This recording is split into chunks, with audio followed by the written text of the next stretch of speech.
Venezuelan President Nicolás Maduro reaffirmed that the holding of legislative elections will be made without postponement on December 6, 2020.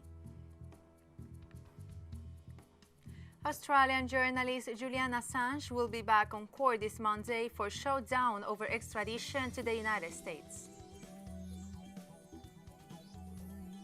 Saudi Arabia's king tells President Trump the U.S.-backed normalization accordion will be not possible without a Palestinian statehood.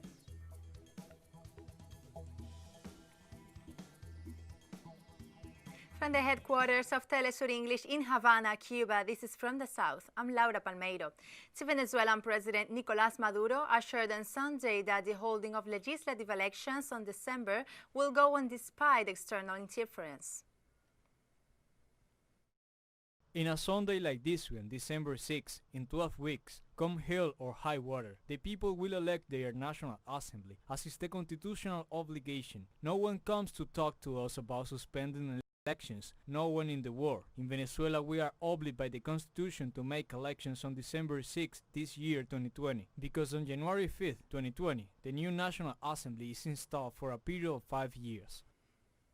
President Maduro also said that the popular vote is the only one that will determine the result of the elections from which a new National Assembly will emerge. In Venezuela, the people are the ones who decide. In Venezuela, the people rule, not anyone else. Donald Trump does not decide in Venezuela, nor Ivan Duque, and either Jair Bolsonaro. In Venezuela does not decide the champ of Guaidó. In Venezuela, the people are the ones who decide with their vote. Electoral campaigns began in Bolivia this Sunday. Candidates and political parties prepare virtual and face-to-face activities ahead of October 19 elections. Amid the COVID-19 pandemic, electoral events have been enabled under biosecurity measures, and social networks will be the main stage of pronouncement of the parties. The candidates leading the rally ahead of elections are Luis Arce for the Movement Towards Socialism, and for the Citizens Community Alliance, the former President Carlos Mesa and the current de facto President Janine Áñez. For the political alliance Juntos, originally scheduled for May 3rd, the elections have since been delayed 4 times by the country's de facto government.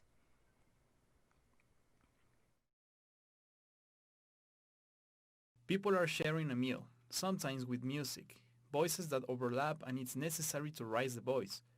There are all situations that even if they are done in open air, it's proof that they increase contagiousness. This is a matter that worries us. Political figures in Colombia are flagging concerns of irregularities in the case against former President Álvaro Uribe. We have the details in this report. Colombia's Attorney General Francisco Barbosa has appointed Gabriel Ramón Jaimes as lead prosecutor in the probe against former President Álvaro Uribe, who is accused of fraud, bribery, and witness tampering. However, Jaimes has an alleged history of abuse of power to favor criminals. The attorney representing Senator Iván Cepeda, one of the listed victims in the case, says this is illegal. We heard the news that the Attorney General put Gabriel Jaimes in charge of this investigation. I was forced to write to him and tell him that Jaimes must recuse himself. The reasons are public knowledge. Social media users chimed in on reports of Gabriel Jaimes' designation as lead prosecutor. They highlighted his closeness to the ruling Centro Democrático Party, which Uribe created. This has inspired doubt over the impartiality of the investigation, since the Attorney General ignored the request to choose another prosecutor due to Jaimes' conflict of interest.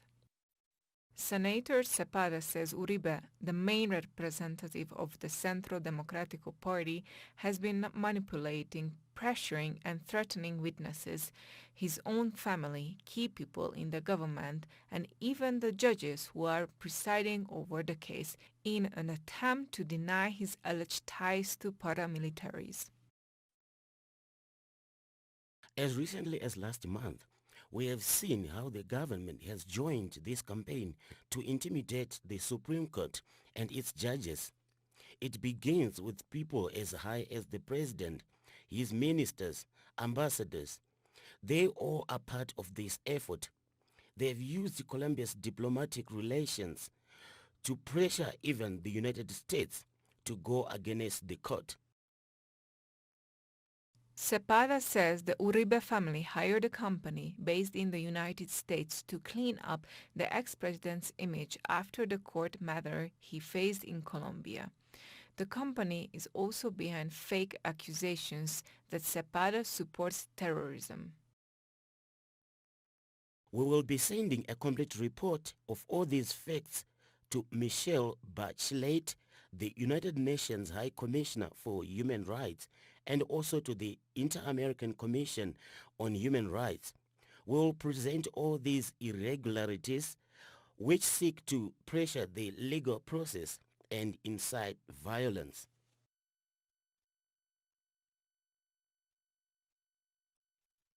Senator Cepeda will also sue former President Uribe for defamation. He plans to take his concerns related to Attorney General Barbosa's failure to appoint a new prosecutor to the Integrity Commission of the Congress. He will also demand an investigation into allegations of abuse of power by 16 lawmakers of the Centro Democrático Party. U.S. activist and co-director of Popular Resistance, Kevin Cease, has passed away. Fellow activist Maria Benjamin tweeted, "Heartbreaking. Our dear Kevin Cease passed away suddenly. Kevin was a brilliant writer, organizer, strategist, and visionary.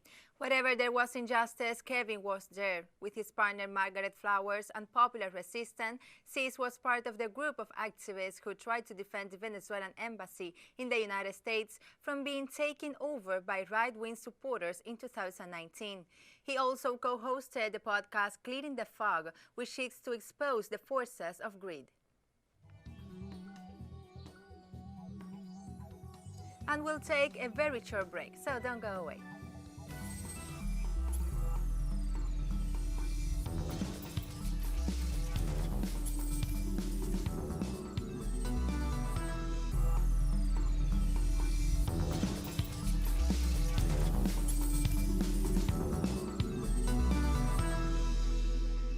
Welcome back to From the South. Julian Assange resumes his battle in a London court on Monday to avoid extradition to the United States to face criminal charges over the activities of his Wikileaks website after months of delay due to coronavirus pandemic. Washington wants the British authorities to extradite Assange to the U.S. to face court over charges of conspiracy to commit computer intrusion. Assange denies the charges and claims the U.S. documents Wikileaks published in 2010 expose war crimes and human rights abuses by the United States military in Iraq. His legal team in London argues that the U.S. charges against him are political motivated and a threat to press freedom. They have also said he could be a suicide risk if sent to the United States, where he could face years in prison.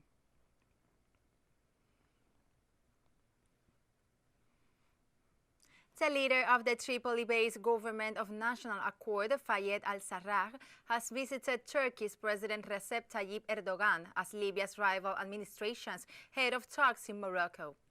Neither of the camps, the UN-recognized government or the Eastern-based parliament, backed by military strongman Khalifa Haftar, have announced the meeting.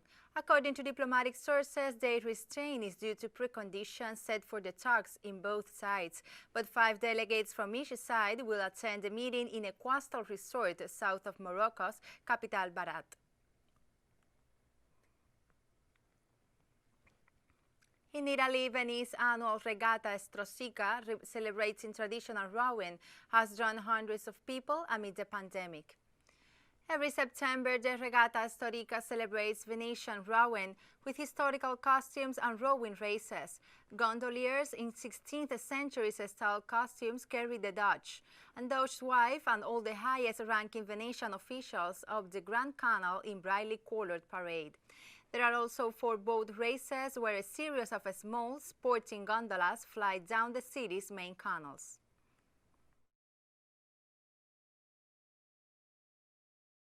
It is crowded, but people seem careful, so I would say that we feel rather safe, and obviously the show is here. We're having a good time.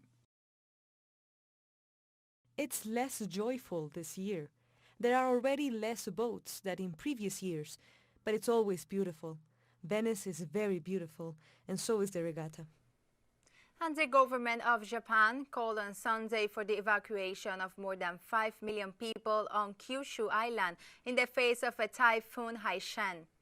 Haishin had maximum winds of 216 kilometers per hour and has caused power outages in about 30,000 households in Kagoshima Prefecture and Okinawa Prefecture after its passage through the East China Sea. Specialists argue that the system could become one of the worst typhoons to affect the archipelago in decades.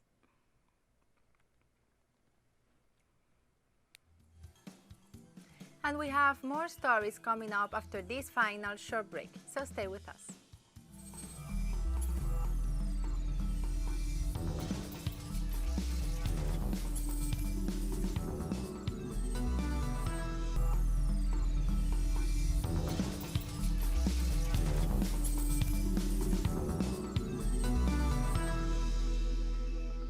Welcome back to From the South. Saudi Arabia's ruler, King Salman bin Abdulaziz, told President Donald Trump there will be no normalization with Israel without Palestinian statehood. The leaders spoke by phone following a historic U.S.-brokered accord last month, under which the United Arab Emirates agreed to become the third Arab state to normalize ties with Israel after Egypt and Jordan. King Salman told Trump he appreciated U.S. efforts to support peace and that Saudi Arabia wanted to see a fair and permanent solution to the Palestinian issue based on the Arab Peace Initiative proposed by the kingdom in 2002. Under the proposal, Arab nations have offered Israel normalized ties in return of a statehood deal with the Palestinians and full Israeli withdrawal from territory captured in the 1967 Middle East War.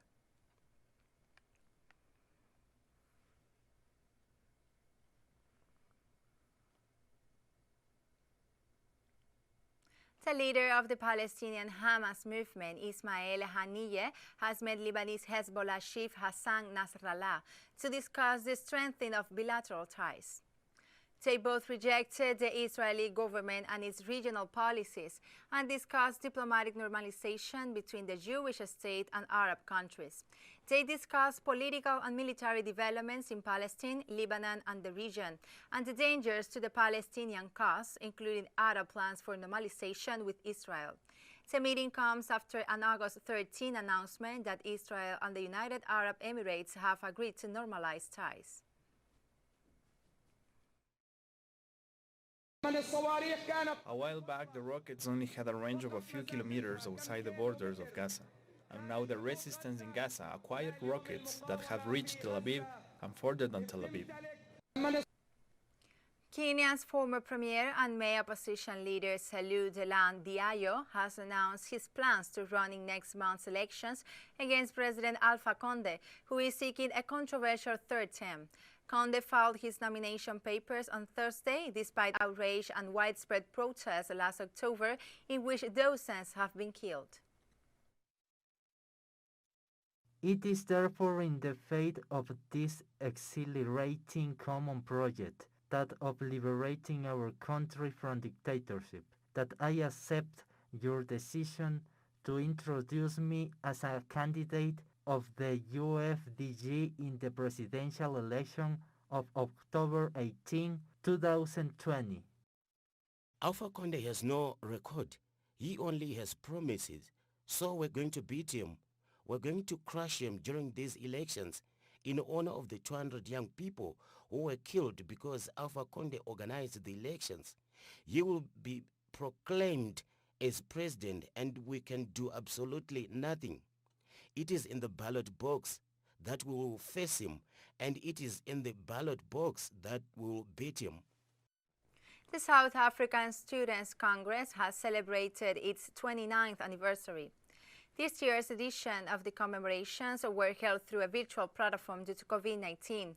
SASCO is considered the biggest student movement in Africa, and it was formed in September 1991. Founded on the ideals of socialism and Marxism-Leninism, the organization has strong links to South Africa's ruling party, the African National Congress.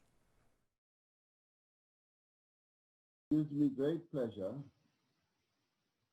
to have been invited to be part of this virtual rally, marking 29 years since the formation of South African Student Congress. Although we would have wished and preferred to celebrate this most significant milestone with a massive rally at a stadium somewhere, we have to contend with and adapt to the new normal of social distance. It gives me Mali's deposed President Ibrahim Boubacar Keita has been taken to the United Arab Emirates for medical treatment.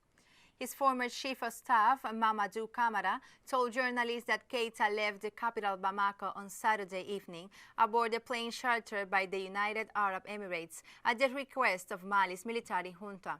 75 years old Keita was hospitalized on Tuesday, 6 days after he was released from detention by the junta, which seized power on August 18.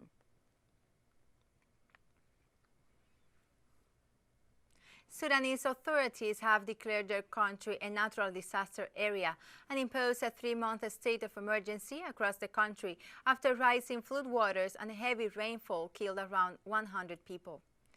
The announcement was made late on Friday following a meeting on the country's Defense and Security Council. Flooding caused by seasonal heavy rainfall, mostly in neighboring Ethiopia, led the Nile River to rise about 17.5 meters late in August. This is the highest level it has reached in about a century, according to the country's irrigation ministry.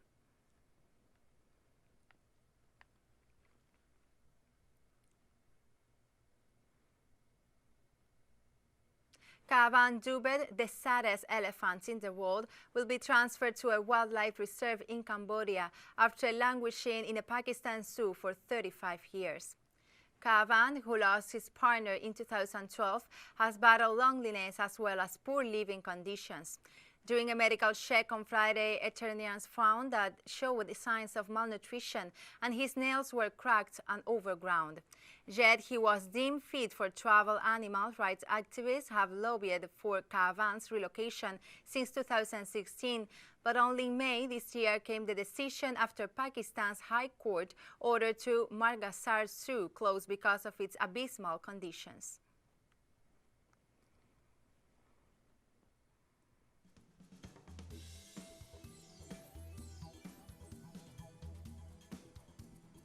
And we have come to the end of this news brief. Remember, you can find these and many other stories on our website at telesurenglish.net. Join us on social media, Facebook, Twitter, and Instagram. For TeleSUR English, I'm Laura Palmeiro. Thank you for watching.